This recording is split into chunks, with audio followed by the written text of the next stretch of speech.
we can't control the weather, but we can control our behaviour.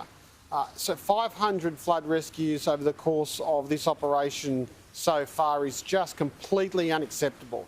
That's 500 specialist SES crews that have put their lives at risk because people have not heeded the warnings. And if the trajectory is correct, and if we keep going down this line, we're going to be looking at over 2,000 flood rescues before Wednesday, when the majority of this storm should conclude. So the message is very, very clear. Do not drive through flood waters. Do not drive over water that is covering a road. And it just appears that every time we get that message out, within hours, there's another half a dozen flood rescues. My thanks to, like the Premier, to the 1,000 SES volunteers who are out there today. And I think it is very important for the community to know the SES are volunteers. So please do not give them grief if they can't turn up straight away. They are putting their lives at risk with no thought of reward or recognition to save yours.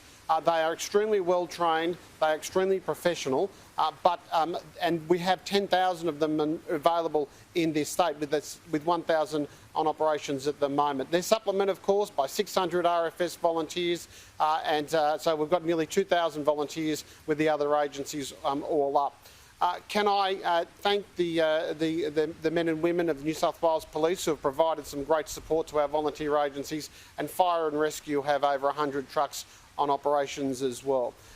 It is very, very important that you monitor the SES website and the evacuation warnings. It's no good preparing to evacuate after you've already received an evacuation warning.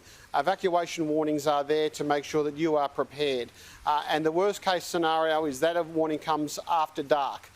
Please make sure that you're prepared, particularly those people around the Nepean River where we're looking at seeing flood warnings continue.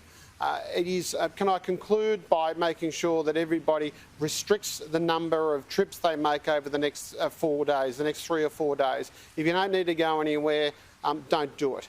This is not the type of weather that you want to unnecessarily be moving around Sydney, and particularly moving around regional New South Wales, because it will just put more pressure on our emergency services in the likely event that you require their assistance.